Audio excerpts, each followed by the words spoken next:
In the previous episode, I explained the importance of having a sketchbook and recommended you to challenge yourself and change your mindset so you use your sketchbook actively on a regular basis. And today, I will give you very practical advice on what sketchbook to buy. Even if you already have a sketchbook at home, this video should be useful to you because I will cover the key elements that you should consider when you're buying your next sketchbook. As a young artist, designer and architect, it is very likely that you will have numerous sketchbooks in your lifetime. Definitely stay until the end because I have prepared a bonus part in which I will cover what art tools, for example like pencils, you may need.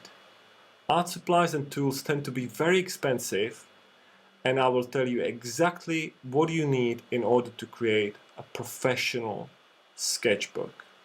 Now, I usually start with showing you a few screenshots of what is required by the world's top universities for art design and architecture. But I already showed you those screenshots of requirements and explained the importance of having and using a sketchbook in my previous video, so I will go straight to the point. The number one reason why the top universities want to see your sketchbooks is because they want to see your thinking process. If you don't know what thinking process is, or if you don't know how to do it, don't panic. I've actually done another YouTube video on this, which if you want, you can watch it later. I will add links to both videos I just mentioned in the description below. Alright, so you want to buy your first sketchbook. Point number one, you should think about the format. Should you buy a 4 format, a 3 format, or something else? Like something else, I mean different format, or maybe like a square format. And I can tell you straight away, definitely do not buy something else, even if it's your second sketchbook. Secondly, if you never ever had a sketchbook, I would not recommend the A3 format, which basically means that the top option is to get A4 sketchbook. For your final artworks, for your final drawings and paintings, the minimum size should be A3. But for your sketchbook, A4 is ideal because sketchbooks are about documenting your ideas and concepts as well as developing these ideas and concepts. And I think A4 will give you enough space to do that. And if you need more space, you can always go to the next page. Or if you need A3 format for something, you can do 2 pages next to each other, like you can see here on the screen. I'll be very honest, I have seen some students with A3 format sketchbooks. Unfortunately, the standard of the content is often not good enough because it is much harder to do sketching in the A3 format. It is also much more time consuming. Maybe when you're a little bit more experienced, then I would recommend to experiment with a bigger format. I personally have both. I've got A4 and A3 sketchbooks at home, but I do prefer to work in the A4 format sketchbook because it is too time consuming even for me to do what I need to do in the A3 format sketchbook. The point number two, or the next thing you should think about, is the binding. Now you can have a standard binding, which is paper bound by metal clips. Then you can have a sewn binding, which is often used for books, or you can have a nice metal binding. And I would recommend this option. It's up to your preference, but I would definitely recommend the metal binding because it just looks more artistic to me, and also it unfolds really easily, so you can present your ideas easily on the table in front of you when you in your interview. Do not buy a cheap plastic binding. I'm really talking about nice, metal binding here. Now you can have a binding on this end, or you can have a binding on this end. It really depends if you prefer, to work portrait or landscape. But even if you have a portrait sketchbook like this and you want to work landscape, you can just turn it around like this. You can see it on the screen. It's absolutely fine. So where you want the binding, it's up to your preference. There is one big disadvantage with having a metal binding, and that is that it can easily get damaged. So you have to be quite careful when you travel with it. I even created like a special foamy kind of case for all my sketchbooks, because sometimes I fly abroad and I take my sketchbooks with me. So in order to protect them, I pay extra attention to protecting them. Same goes if you go to a shop and you wanna buy a sketchbook. You should examine the binding first, making sure you don't buy already damaged sketchbook. Now, one last thing that you may worry about is that when you take a picture of your sketchbook pages to insert them in your portfolio, the binding may be visible. But that is a good thing, because if you leave part of or the whole binding in your pictures, then this immediately shows that you have a sketchbook and you've been actively using it. So do not worry about that. That is definitely a good thing. Point number 3 is about paper thickness. Now this is super important point. Now paper thickness sometimes is referred to as paper heaviness or paper grammage or paper quality. Basically these are all synonyms. I like to call it paper thickness because I just think it's a term that everyone can easily understand. And paper thickness or heaviness is commonly measured in GSM, which stands for grams per square meter. So in the shop sometimes they often ask, how heavy paper you want, and basically they're asking for the GSM number.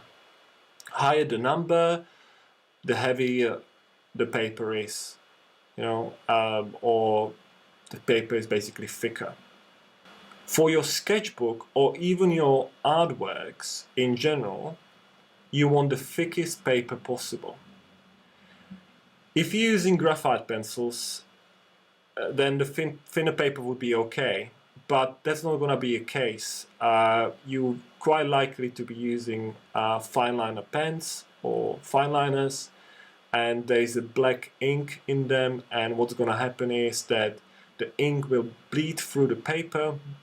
There will be visible marks on the other side of the paper, and that's something that you don't want.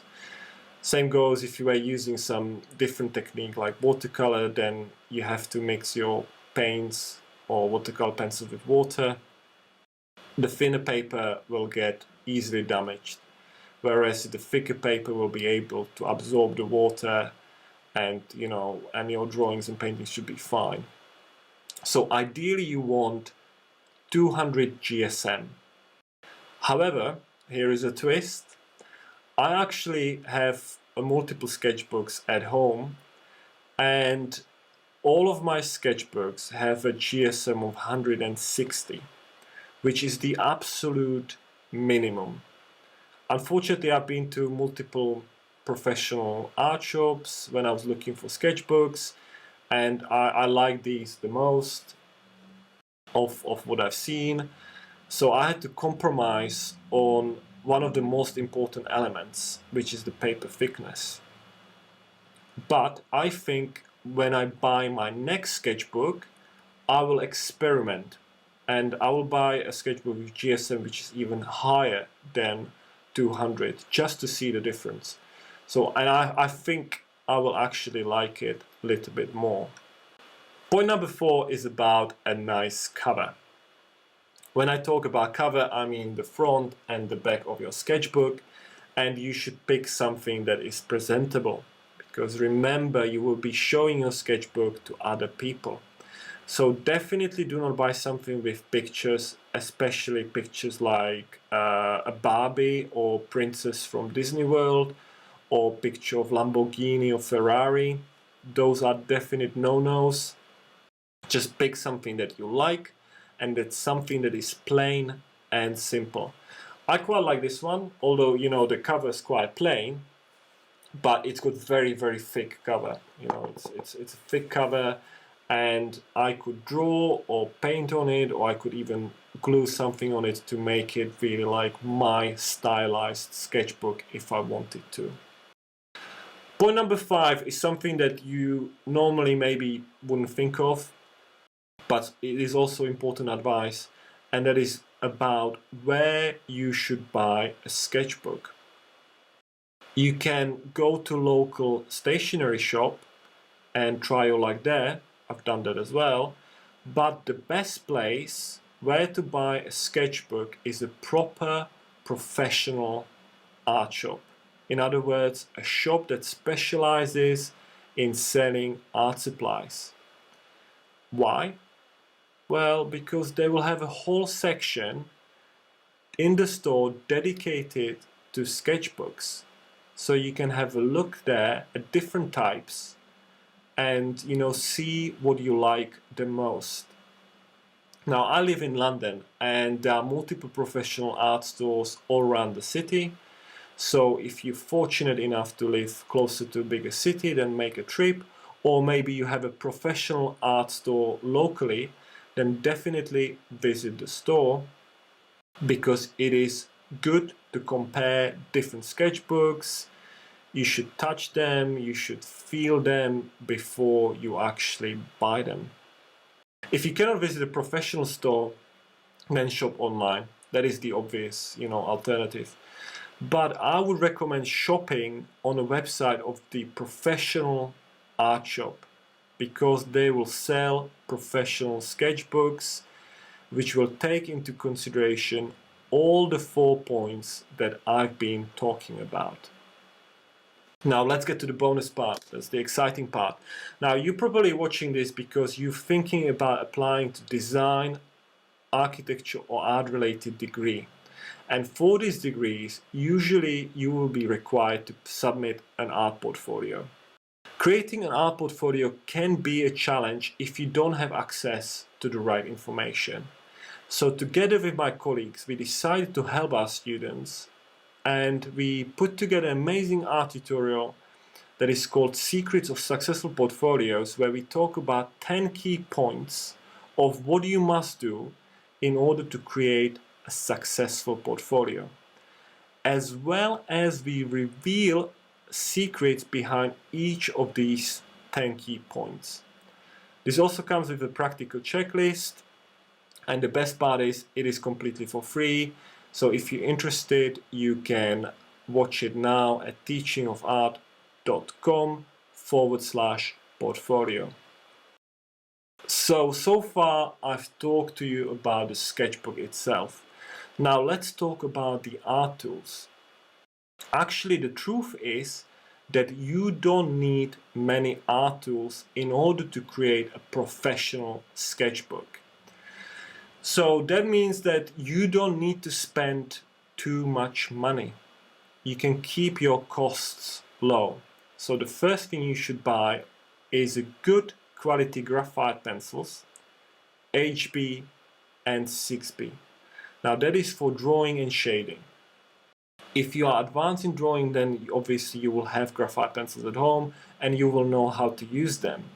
But if you are a beginner, then trust me, all you need is 6B and HB graphite pencils, and you can draw and shade anything in the world.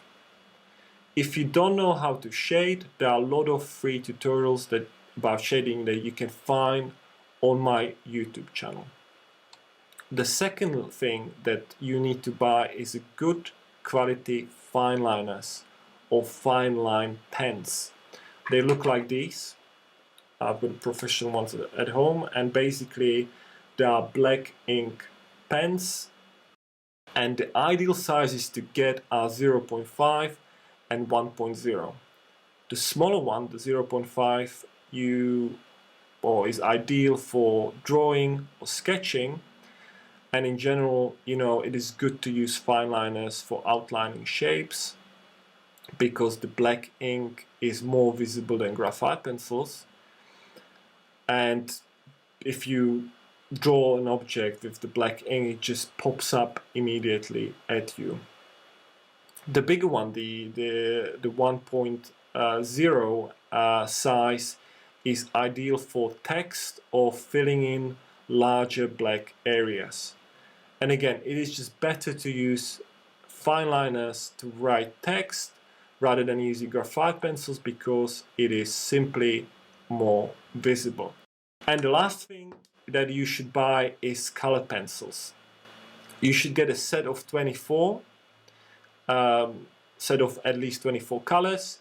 And again, ideally buy them from an established art brand, but it doesn't have to be anything fancy. It doesn't have to be too expensive.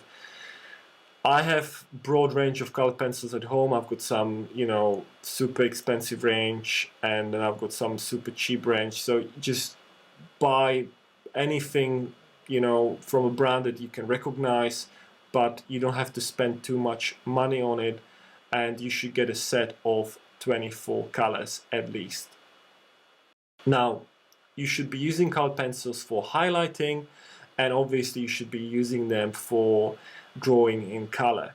That being said, not every page needs to be in color. Some of the pages can be just left black and white.